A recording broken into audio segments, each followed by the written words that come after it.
What is going on, everybody? This is episode 10 of Let's Be Frank with your host, Frank Mattis, brought to you by the Old City Sports Network. And we have a lot of things to get into, including the Eagles. They obviously got the win against the Cleveland Browns last Sunday in a dogfight, which was not the greatest game to watch, but a win is a win in a lot of ways. I will get, in depth in terms of some of my reactions, some of the negatives, some of the positives. I will obviously get will give you also a preview of the Giants matchup for the Eagles this coming Sunday. I will also talk about the Phillies essentially running it back with their coaching staff.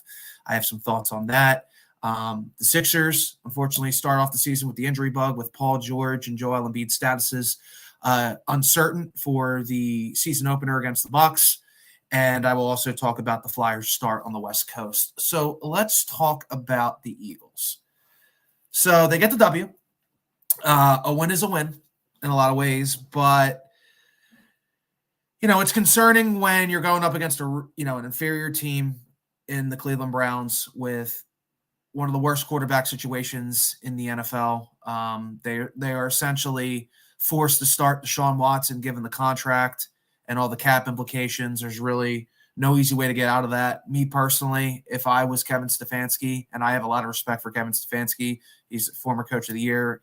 He has helped the Browns make 2 playoff appearances in the last couple of years, and I think he's a really good coach. But he's dealt with a tough situation. If I were him, I would have easily gone to Jameis Winston at this point. But I mean, the owner clearly wants to stick with Deshaun Watson and try to salvage that. And I don't know if there's really any way to salvage that. If I were him, I'd resign personally because he's in a lose-lose situation. He's probably going to get fired. Regardless of whether or not he starts Deshaun Watson, but you never know, if you don't start Jameis Winston. So, I mean, they're just wasting time and stacking up L's.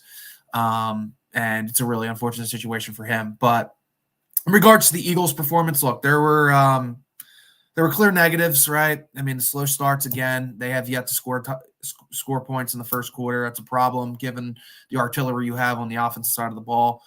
It has to change. You gotta start off strong. Jalen started off with 5 incompletions. He started off 0-5.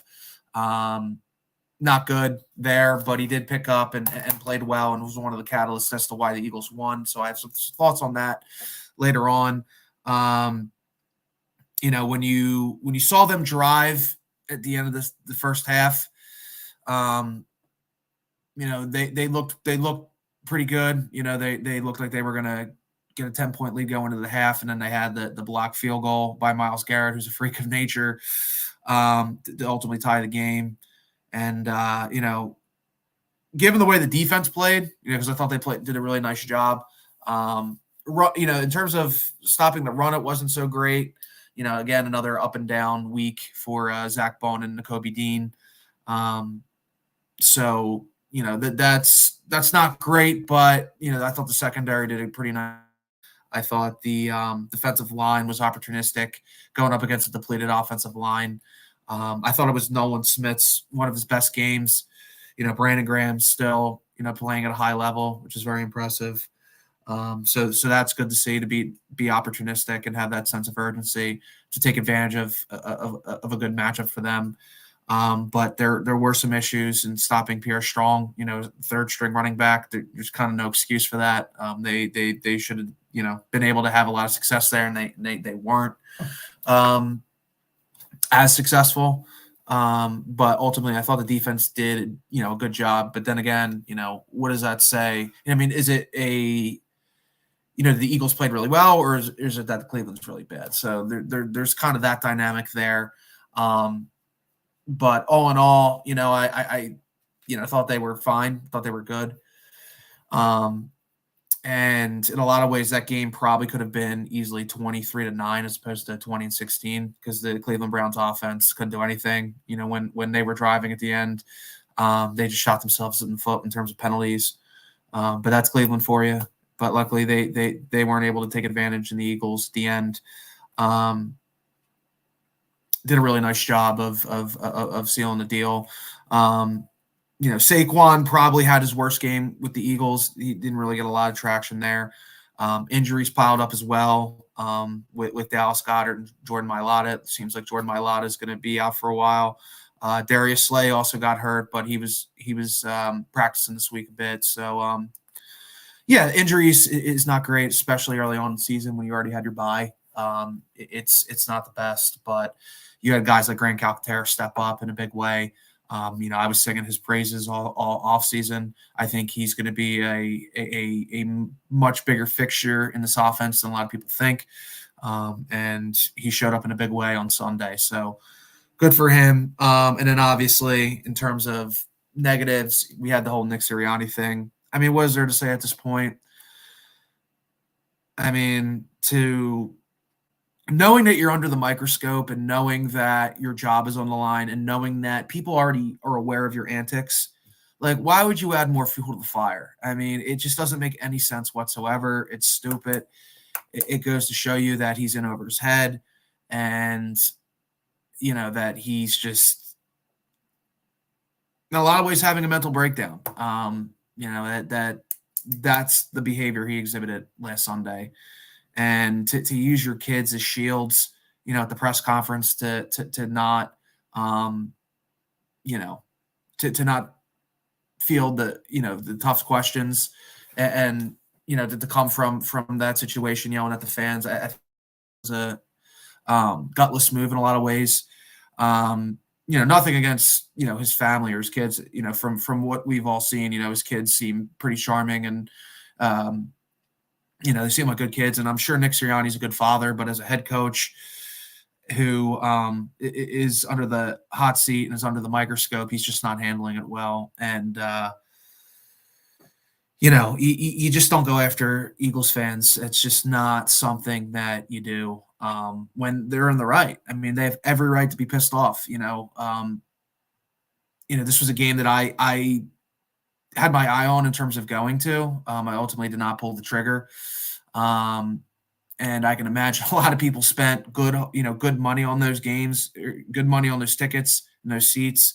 And to get a product like that, it's, that's to be expected. They're going to voice their opinion. I mean, this is Philadelphia for you. And if you can't handle that, then, we'll get a coach that will be able to handle that. Cause, the city's not cut out for everybody, whether it's a player, whether it's a coach. And it seems like Nick Sirianni is in over his head. And the only silver lining that can come from this is that the team rallies behind him. The team is motivated to defend him, as he's just taking a beating from the media, and rightfully so. This is the final straw that breaks the camel's back in terms of, like, I got to get my act together. I just got to keep my mouth shut. Less is more. Don't put don't put me in a situation where I set myself up for criticism. He's under the microscope and rightfully so, whether it's in terms of his antics, whether it's in terms of getting this team going early.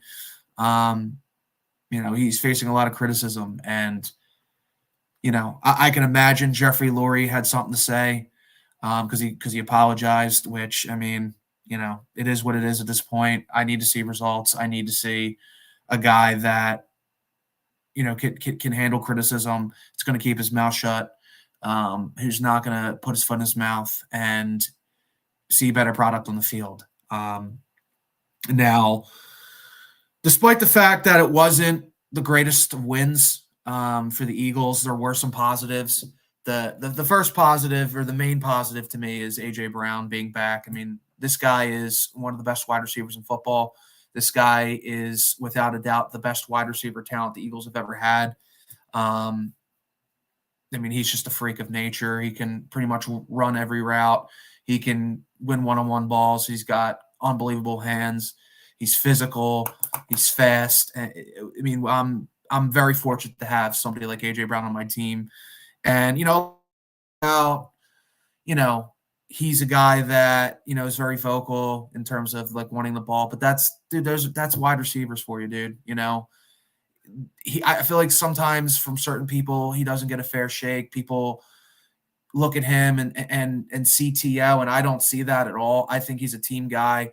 Wide receivers just want the ball, dude. And when he gets the ball, good things happen, like icing the game at the end against the Browns. So I really liked seeing him back and doing his thing. I also have him on my fantasy team, so um, his production was greatly appreciated by me in that regard. Jalen Hurts, definitely his most efficient game of the year. Like I alluded to early on, it was a slow start, and that needs to change. But despite the slow start, I thought he was very efficient. He was reading the field well, getting the ball, to the right players. Those mesh concepts, man, they're a killer, going against this team. And obviously Devontae Smith was able to, you know, get that touchdown underneath, and kudos to Jalen for recognizing that. And I've said it all, off season, I think that's a play and a concept that's going to pay dividends for the Eagles. And even with Dallas Goedert out, to not, with somebody of his caliber stretching out the field and creating traffic in the middle, they were still able to do that. So, kudos to Jalen for reading that. He looked good running the ball as well, and no turnovers. Now, we obviously need to see more. We obviously need to see this on a consistent basis, but it's a good start. It's a good step forward for him coming out of the bye. He was, like I said earlier, one of the catalysts as to why the Eagles won this game. And I thought he looked good. It's a step in the right direction. Grant Calcaterra filled in nicely for Dallas Goedert when he went down. That's a guy that I was singing his praises this offseason. And he showed up in a big way. And he's very athletic. He's got a lot of speed for a tight end. And, as he gets acclimated in this offense, and once Dallas Goedert comes back, you have two very capable tight ends to go along with, two wide receiver ones in AJ and Devontae. So that's gonna be good going forward.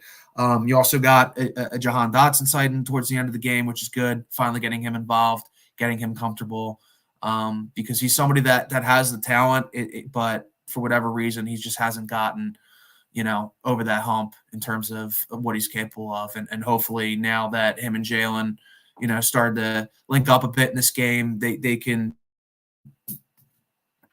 continue to make progress going forward. So, and he's a guy that, in terms of mesh concepts, he was the guy that was able to spring Dallas Goedert open in that game against the Saints.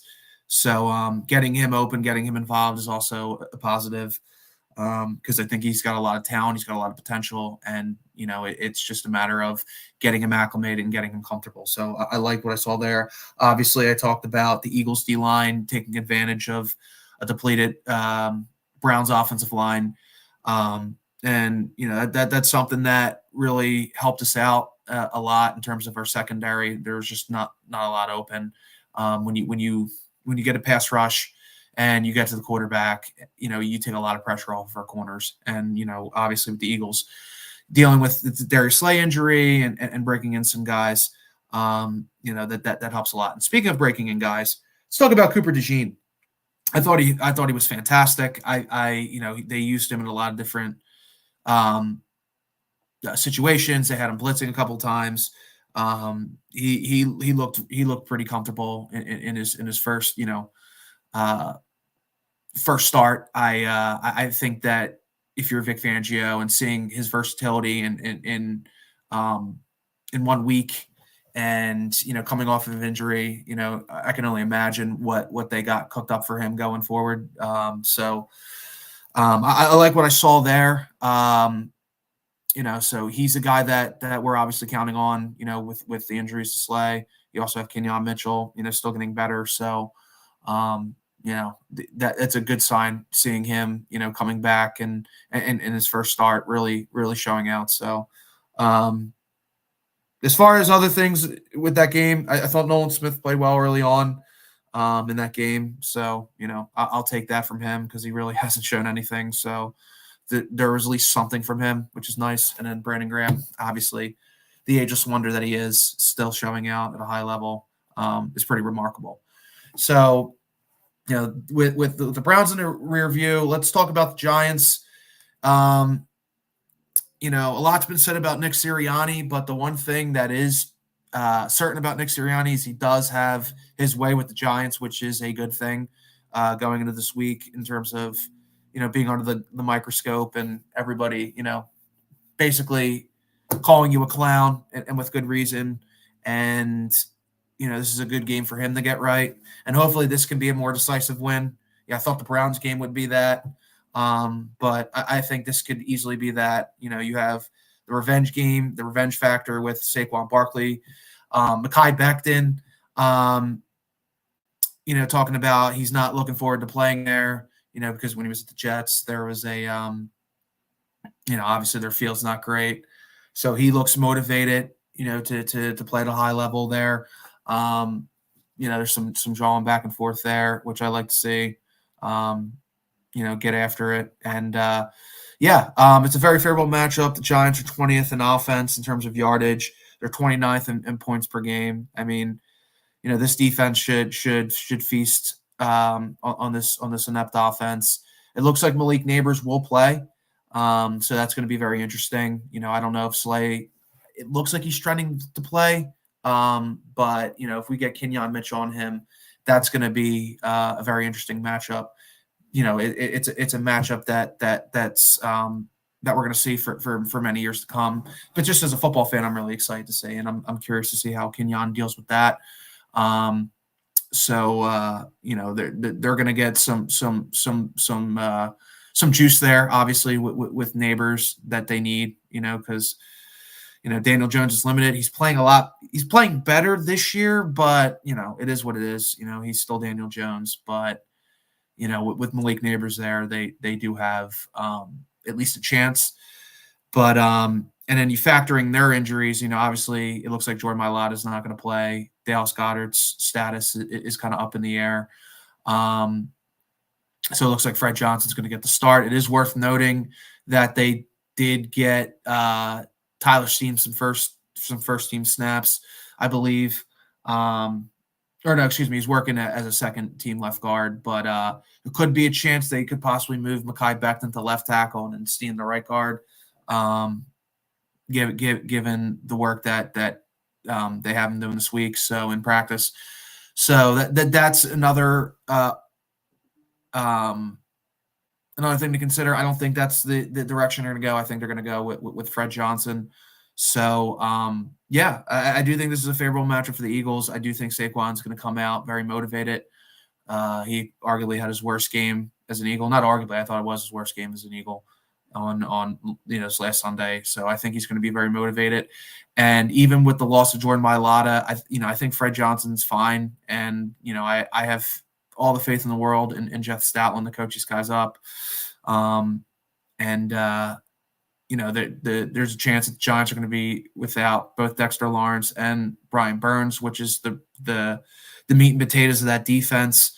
And if those guys are out, I think the Eagles are going to feast. And nothing really, Kayvon Thibodeau is a good player, but when you lose your two best players defensively, and your defensive team in a lot of ways, that's going to bode well for the Eagles. And the Eagles have their number.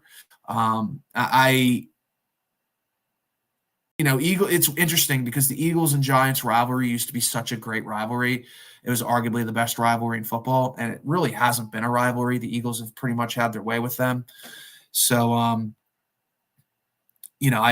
think the Eagles can take care of business here and get right and win convincingly. I think they're going to want to play for Nick Sirianni, whether he deserves guys to vouch for him or not. I think given all the noise, it's just like, all right, enough. Let's turn the page. If you're BG or, Lane Johnson, I feel like they're going to want to, show out for him to kind of quiet the noise. And it's a rivalry week. And, Nick Sirianni has had success against the Giants. So it's going to be interesting, to see how they come out. But I do think that this can be the get right game that we've all been waiting for, a comfortable win for the Eagles. And I do think that they're going to do it. So, I do feel good about this matchup, especially if Burns and Dexter Lawrence are out, even with the loss of, even if Goddard and Mailata don't play, you still have, a formidable offensive line, and I think Fred Johnson's done a decent job filling in there. So, yeah, I think this is a matchup that the Eagles really like, and I think they're going to take advantage. So that's that. Let's talk about the Phillies. So they had their end of season meetings with Dave Dombrowski and Rob Thompson. They're bringing back everybody on the coaching staff. I could have sworn that Kevin Long was going to be the scapegoat here, given how the bats have been called the last 2 years, and they're keeping him, and I don't like that. I think they needed to make a change. I think they needed to set a precedent, like, hey, something needs to change here, because you're not going to fire Topper. As much as I've been critical of Topper in the postseason, he didn't have a great postseason. Ultimately the players have to show out. And Magic can only do so much, but he didn't. He also didn't put them in the best of situations throughout the playoffs.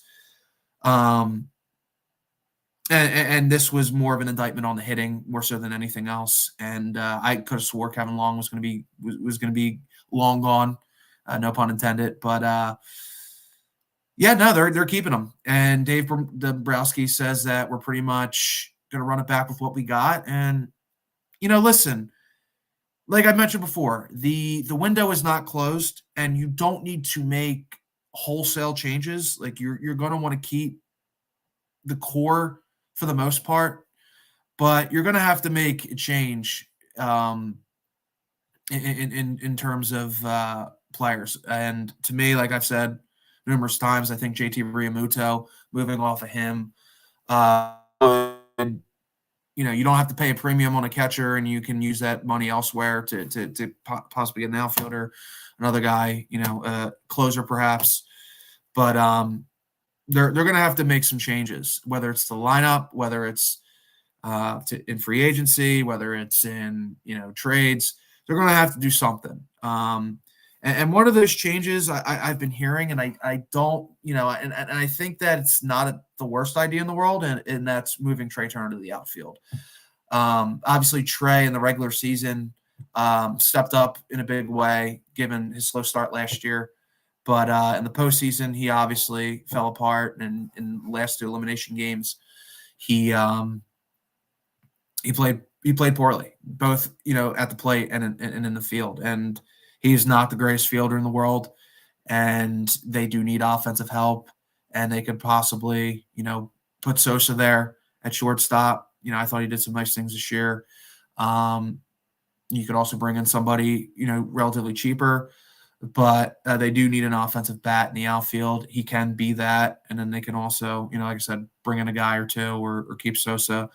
I don't know if they'll do that, but it's not the worst idea in the world. So, yeah, I don't love the lack of urgency that from Dave Dombrowski and this organization. It's not something that the fans want to hear. There needs to be something. I don't know what that is. Like I said, whether it's a lineup change, whether it's a wholesale change in the lineup to completely revamp that, whether it's bringing in another outfielder, another closer, trading one of your core pieces to get younger, and also have that flexibility to make a big move at the trade deadline. I don't think they're getting Juan Soto, so I think people need to stop with that. I don't think that they're going to have the money to pay him, because you probably have to make him your highest paid player, and you already have a lot of guys like Harper and Turner on your payroll. So at some point that rent's going to come due. Obviously, there's no salary cap, but you have to deal with the tax, and at some point, there's only so much money Montgomery can spend. So, but he's willing to spend it. So there is that, but at some point the rent does come due. So I don't think that's going to happen. So I don't love the sense of urgency or the lack of sense of urgency there. And I do think there needs to be changes. So, hopefully they do something, because we cannot be we cannot trend in this direction, because it doesn't look great. The window's still open. When you go from the World Series, only getting to the World Series, only getting to the NLCS, and only getting to the NLDS. It's sort of like 08 to 2011 all over again, and that's something that Phillies fans and the Phillies themselves need to avoid at all costs. So that's pretty much it on the Phillies. I want to talk a little bit about the Sixers. Man, injuries piling up there, huh? You have Paul George hyperextending his knee. They're going to get a better sense of his timeline come next Tuesday as they gear up for the Bucks on I believe it's the 22nd, if I'm not mistaken.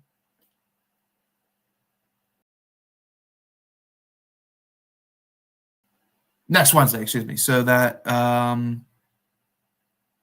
yeah, or no, 23rd, excuse me. So it'd be the 23rd.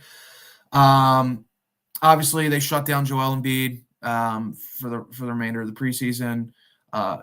Keith Pompey said, or Nick Nurse said, he reported that we'll get a better idea of the beginning of next week if Joel and Paul George will be able to play Wednesday in the season opener against the Milwaukee Bucks. And it's just like, yeah, man, the injury bug it can is always going to affect this team, and it's always going to affect Joel Embiid. And Joel Embiid said basically he's probably not going to have any more back-to-back games. And I mean, I get it, because he is getting up there. Not like, I mean, he's not terribly old, but he's adding a lot of mileage there, I guess. But and he's always had injury concerns. And I guess it's wise, but when you're paying him all that money and we're still having this conversation in terms of injuries, okay, I guess. I mean, this is what I'm saying about Sixers fatigue in the city, man. Like, there's a lot of people that just do not care as much about the Sixers anymore. I mean, they got into the whole process, and for a while it was exciting, it was great, but man, dude, it just seems like it's the same old problems. And listen, like, I get it. Joel's a big guy, and the way he plays, it's not great for your knees. But if you're paying him all that money and you're expecting him to get this team over the hump, his health is a problem. That's part of the problem in terms of not playing, not being able to produce in the postseason. So again, we're having the same old conversation with Joel Embiid's health, and like when he's healthy, yeah, he's dominant, he's great, but it's just a never-ending thing that we're just gonna have to always monitor throughout, and it's annoying and it's frustrating. And like I said, like when he's on and he's healthy, he's indestructible, but these injuries keep piling up, and at some point you just got to realize that it's not wise. When your star player missed the first 2 seasons and has had injury upon injury upon injury upon injury plaguing him, this guy might not be the best guy to build around. And that's just something that Sixers fans and the Sixers themselves have to reconcile with. So, I hope he can play in the season opener as well as Paul George. It doesn't seem like it's going to be that big of a deal. It's not like these guys are going to be out for a significant period of time.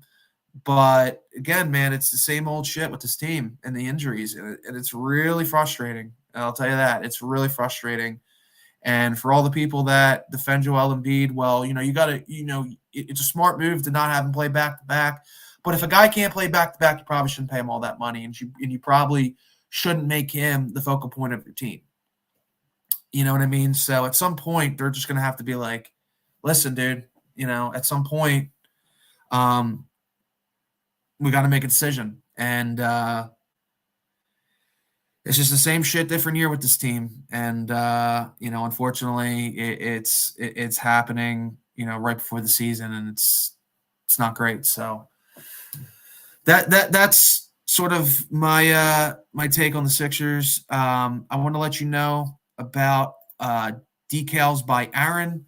If you're looking for the best Delco merchandise, I know a lot of people are very prideful of being from Delco, and there's no other way. There's no better way to show your pride for Delco than going to Decals by Aaron. You can go to the website at decalsbyaaron.com or go to their Facebook page. They have all the Delco gear that you want, and that's something that Delco aficionados might want to take advantage. So go to Decals by Aaron, whether it's by Facebook or go to decalsbyaaron.com. They will hook you up. So the Flyers start in the West Coast. They're 3 games in. They're 1-1-1. And this is to, pretty much be expected. They're pretty much what a lot of people expected. They did not get the luck of the draw in terms of the start of the season, playing 4 games out on the West Coast. It'll come to an end tonight against the Seattle Kraken. But, there's a lot of good things there. Michkov obviously got his first 2 goals on Tuesday. That's good to see, and good to see him show up on the stat sheet. He should get confident. He should build off of that and have some confidence. Travis Konechny's off to a really good start. A guy that I'm really high on is going to be a catalyst for this team. Obviously everyone's going to be looking at Michkov to be the guy, to be the catalyst going forward long term. But right now, this team basically goes as far as Travis Konechny goes. He's your best offensive player. He's a guy that people resonate with, they rally around, and it's good to see him starting off the season very hot. So that's good, but there also are some issues. Goaltending is a bit shaky. I thought Samuel Ersson had a really good game 1, despite the lack of help defensively, and that's sort of a thing that's been plaguing the Flyers as well. It's really hard to kind of gauge, and grade the goaltending when they're not really getting a fair shake with the lack of defense around them. So that's sort of been the issue there. It's the defense is not complementing the goaltending, that's not great. When you have the defensive players, not stepping up, and when you got uncertainty at goalie, you need to take advantage and sort of play complementary hockey there and not put your goalie in harm's way. So, it's tough. Obviously they're going up against Edmonton, who's a really good team. They were in the Stanley Cup last year. It's not the greatest draw for the Flyers starting on the West Coast like this, and they're sort of weathering the storm in a lot of ways.